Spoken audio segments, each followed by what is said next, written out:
परम शांति। आज नीरू का अव्यक्त स्वरूप का धारण करने का दिवस है। उन आत्माओं को आप नहीं समझ सकते, धरती वाले नहीं समझ सकते हैं ऐसी आत्माओं को, क्योंकि वो व्यक्त में रहकर भी अव्यक्त स्वरूप में काम करते थे। वो साधारण नहीं थे।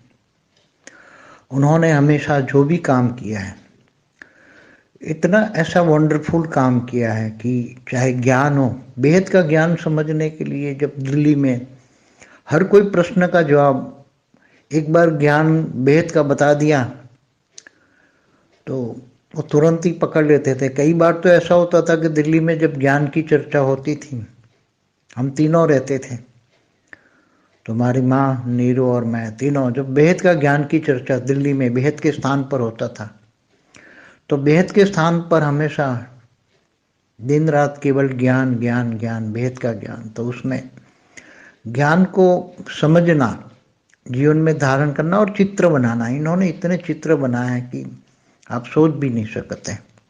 इन्होंने इतना, और कभी कभी मेरे से समझाने में कभी गलती हो जाए कि मैं समझ, क्योंकि बेहद का ज्ञान है, मुझे धरती पर बेहद का ज्ञान उतारना था तो मुझे भी बहुत मेहनत लगती थी। मैं बहुत मेहनत कर, दिन रात ऊपर की दुनिया में रहकर धरती पर एक ज्ञान के शब्द ढूंढता था।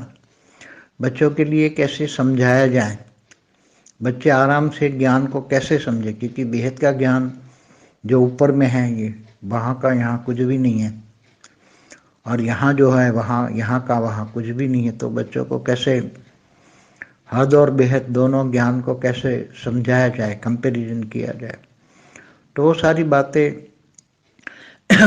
जब ज्ञान की चर्चा होती थी तो वो आराम से वो हद और भेद दोनों के बीच में शब्दों का बैलेंस रख के अच्छी तरह कभी कभी मेरे सामने भी बताती थी कि ऐसा नहीं, ऐसा करना चाहिए, ऐसा नहीं, ऐसा करना चाहिए। तो आप समझ सकते हो कि जो मुझे भी ज्ञान का डायरेक्शन कभी कभी शब्दों में, शब्द धारण करने में, हद के शब्द और भेद के शब्द कैसे बताया जाए, वो मुझे भी कभी कभी उनसे, उनके मुंह से सुनने मिलता था। तब मैं भी वंडर खाता था कि इनके पास इतना ज्ञान। तो मैं पूछता था इतना ज्ञान कहाँ से, आप पूरे दिन मंथन करते हो तो भी इतना ज्ञान तो धारण करना बहुत मुश्किल है। तो मैं भी कभी कभी वंडर खाता था कि इतना इतना ऊंचा ज्ञान सोच भी नहीं सकते आप। करोड़ों कला का ज्ञान उसी टाइम पर वो हमारे साथ चर्चा करते थे। हम दोनों जब चर्चा करते, माता जी भी साथ होते, तीनों मिलकर, चाहे चाय पे चर्चा हो, चाहे खाने पे चर्चा हो, हर बार 24 घंटे हम बेहद के स्थान पर 2011 से लेकर अंत तक वो ज्ञान चर्चा इतनी होती थी। ज्ञान चर्चा हमेशा ज्ञान, बेहद का ज्ञान, बेहद का ज्ञान। तो कभी कभी ऐसी आत्माओं को तो आप कोई समझ नहीं सकता। धरती पर ऐसी आत्मा है तो न कभी कोई आई है, न आएगी, न होगी, क्योंकि अभी तो आप जान सकते हो, ज्ञान से ही जान सकते हो। जैसे बेहद के परमपिता को केवल ज्ञान से ही जा सकते हो, ऐसे उनको भी, नीरू को भी इन्होंने जो ज्ञान दिया है, सारे चित्र बनाए, इतने सारे चित्र बनाए कि अंदर बॉक्स में भरे पड़े हैं। वहाँ लाखों कला के परमधाम में लाखों कला के ब्रह्मांड, करोड़ों कला के ब्रह्मांड कैसे चल रहे हैं, कैसे वहाँ क्या हालचाल है, उनकी वहाँ का वायु मंडल कैसा है, कैसी रचना हुई, क्या सब कुछ ज्ञान उनके साथ जब चर्चा करते, तो ज्ञान की चर्चा करते करते ऊपर का ज्ञान करो तो कितनी मजा आ जाए। अव्यक्त बेहद का अव्यक्त स्वरूप बन जाए, केवल अव्यक्त नहीं, व्यक्त में बेहद का अव्यक्त स्वरूप रहता था, एकदम पूरा वो वायुमंडल एकदम वाइट लाइट जैसा हो जाता था और एकदम वाइट लाइट का अनुभव होता था। तो वो समय जो ज्ञान का अनमोल मोती धरती पर जो उतारे, वो समय बहुत ही वंडरफुल समय था। मेरे लिए भी बहुत वंडरफुल समय था। अभी वो सूक्ष्म में काम कर रही है, अनेक रूप निकाल के काम कर रही है। एक रूप जो 10 कला का धरती पर भी काम करता है, चाहे दिल्ली आश्रम हो, चैनपुर आश्रम हो, दोनों जगह काम करता है। एक 100 कला का मल्टी उसमें काम करता है और उससे ऊपर भी अनेक रूप निकाल के बेहद की कला के परमधाम में, बेहद की कला के ब्रह्मांडों में काम कर रहा है। और सारा ऑब्जर्वेशन करके सारा रिपोर्ट मेरे पास आता है, और वो रिपोर्ट के हिसाब से सारा परिवर्तन बेहद के कला के परमधाम में भी हो रहा है। इनके कारण वही कर रही सब कुछ। परम शांति। बेहद की परम शांति सोचो, बोलो परम शांति। బేహద్ పరం మహాశాంతి.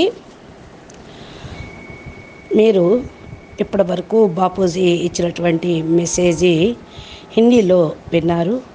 దీనికి తెలుగు అనువాదం. బాపూజీ అంటూ ఉన్నారు, ఈరోజు నీరు మా అవ్యక్త స్వరూపాన్ని ధారణ చేసిన రోజు.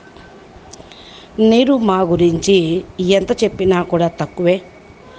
ఎంత చెప్పినా ఈ భూమి మీద ఉన్నటువంటి మానవులు అర్థం చేసుకోలేరు.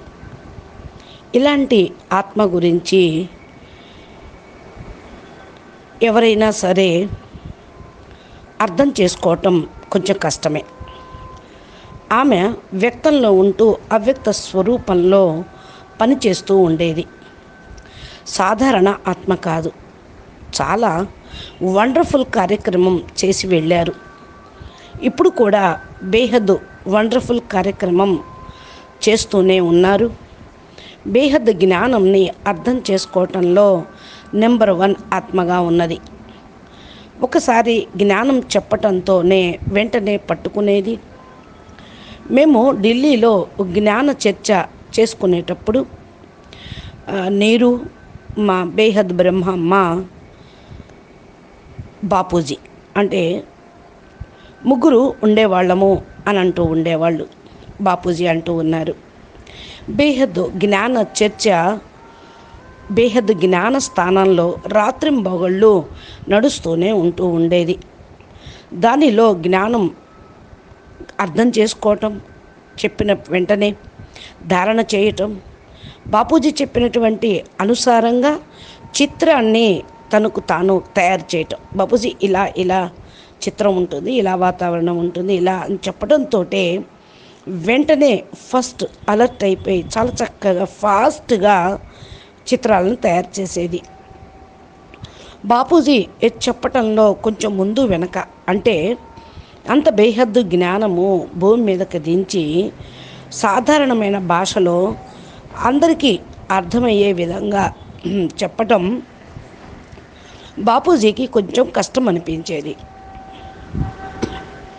అటువంటి సమయంలో కూడా బాపూజీకి మాటలను అందిస్తూ ఉండేది. ఇలా కాదు బాపూజీ, ఇలా చెప్పండి, ఇలా చెప్పండి అంటూ ఉండేది. నేనైతే అంటే బాపూజీ అంటూ ఉన్నారు, నేనైతే రాత్రింబగళ్ళు జ్ఞానాన్ని మరి చెప్పటంలోనే చాలా కష్టపడుతూ ఉండేవాడిని. పిల్లలకు చాలా తేలిగ్గా అర్థం కావాలి అని తపన పడేవాడిని. ఎందుకంటే ఇక్కడ ఉండేవి అక్కడ లేవు, అక్కడ ఉండేవి ఇక్కడ లేవు కదా. అవి భాషకు అందనివిది, భాషకు రానివి. అవన్నీ కూడా నేను చెప్పడంతో నీరు చాలా చక్కగా గ్రహించేది. బేహద్ జ్ఞానము హద్దు మరియు బేహద్దు దృష్టిలో పెట్టుకొని ఇలా కాదు అలా అని చెప్తూ ఉండేది. అంటే బాపూజీకి ఈ లౌకిక భాషలో చెప్పటం అంత బేహద్దు జ్ఞానం కొంచెం ఆలోచిస్తూ ఉండేవాళ్ళు.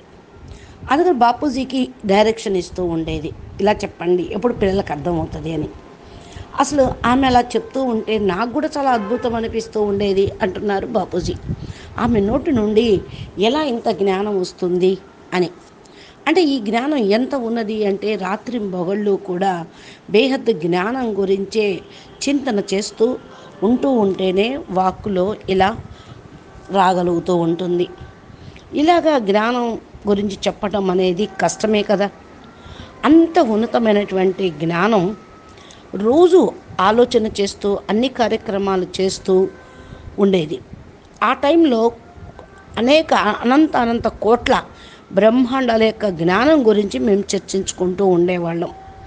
అది మేము ఎప్పుడు కూర్చున్నా బ్రహ్మమ్మ నేను నీరుది ఇది తినేటప్పుడు టీ తాగేటప్పుడు ఏ సమయంలోనైనా ఒక మాట వచ్చింది అంటే దాని గురించి చర్చ జరుగుతుండే. 24 అవర్సు ఇలాగే జ్ఞానం చర్చ జరుగుతూ ఉండేది. 2011 నుండి 2018 వరకు లాస్ట్ వరకు కూడా జ్ఞాన చర్చ అనేది చేస్తూనే ఉండేవాళ్ళం. అలాంటి ఆత్మ నిజంగా మరి చాలా అరుదుగానే ఇలాంటి భూమి మీదకి రావటం అనేది జరుగుతూ ఉంటుంది. అలాంటి వాళ్ళు ఇంకా రాబోరు, ఇక ముందు ముందు కూడా వచ్చేది లేదు. ఎందుకంటే ఇది అంతిమ సమయం, లాస్ట్ యుగ పరివర్తన, సృష్టి పరివర్తన చేసి వెళ్ళిపోయేదే ఉంది. ఇంకా ఆ విధంగా నీరు ఇంత గొప్ప జ్ఞానము ధారణ చేసింది. బేహద్ పరంపితను అర్థం చేసుకోవాలి అంటే కూడా జ్ఞానమేగా ఆధారం. జ్ఞాన హీ బాత్ కి పేచాన్ హై, జ్ఞాన హీ ఆత్మ వంకి పేచాన్ హై. ఆమె నోటి నుండి అంత జ్ఞానము వస్తూ ఉంటే చాలా ఆశ్చర్యపోయేవాడిని. అదే జ్ఞానం గుర్తు అన్నమాట. నీరు మా ఇన్ని చిత్రాలు తయారు చేసింది అంటే లక్షల కళ, కోట్ల కళ, బ్రహ్మాండాల గురించి, అక్కడ ఉండే వాయుమండలం గురించి ఒక్కొక్కటి పర్సంటేజ్ పవరు అన్నీ చెప్తూ ఉంటే రాసుకొని మరి ఇవన్నీ కూడా చిత్రాలు తయారు చేసింది. ఢిల్లీ ఆశ్రమం బాక్స్లో ఉన్నాయి. కోట్ల కళ బ్రహ్మాండము ఎలా నడుస్తుందో అనే దాని గురించి, అక్కడ పరిస్థితి ఈనాడు ఎలా ఉందో, వాయుమండలం ఎలా ఉందని దాని గురించి నీరు మా చర్చిస్తూ ఉన్నప్పుడే అవన్నీ కూడా అర్థం చేసుకుంటూ ఉండేది. ఆ మూమెంట్ చాలా మజా వస్తూ ఉండేది అనుకోండి. వ్యక్తంలో అవ్యక్త స్వరూపాన్ని ధారణ చేస్తూ ఉండేది. పూర్తిగా ఎగ్దం వైట్ లైట్ యొక్క పవర్ అనేది అందరికీ కూడా ఫీల్ అవుతూ ఉండేవాళ్ళు. అసలు ఆ జ్ఞానమే అమూల్యమైన రత్నాలు. దాన్ని భూమి మీదకి తీసుకురావటం అంటేనే అమూల్యమైనటువంటి టైము. నాకు కూడా అక్కడ వాయుమండలం చాలా అమూల్యంగా అనిపిస్తూ ఉండేది. ఇప్పుడు కూడా నీరు దీది అనేక రూపాలను తీసి పనిచేస్తూనే ఉన్నది. 10 కళల గోళంలోనూ ఉన్నారు, ఢిల్లీ ఆశ్రమంలోనూ, చైన్పూర్ ఆశ్రమంలోనూ కూడా పనిచేస్తూ ఉన్నారు. 100 కళల మల్టీవర్స్లో కూడా అనేక రూపాలు తోటి పనిచేస్తూ ఉన్నారు. బేహద్ కళ బ్రహ్మాండం యొక్క పూర్తి అబ్జర్వేషను తయారు చేస్తూ బాపు దగ్గరికి ఇన్ఫర్మేషను రిపోర్ట్ అంతా ఇస్తూ ఉన్నారు. ఆ రిపోర్టు అనుసారంగానే పూర్తిగా బేహద్ కళ పరంధామంలో కూడా చాలా మార్పులు చేర్పులు చేయటం అనేది జరుగుతూ ఉంది. కాబట్టి ఆ యొక్క విశేషమైనటువంటి ఆత్మకి నివాళీలు, బేహద్దు ఆత్మ, బేహద్దు జ్ఞానాన్ని చెప్తూ ఉంటారు, అర్థం చేసుకుంటారు అనే విషయము మీరు కూడా గ్రహించండి. అజ పరం శాంతి. బేహద్ పరం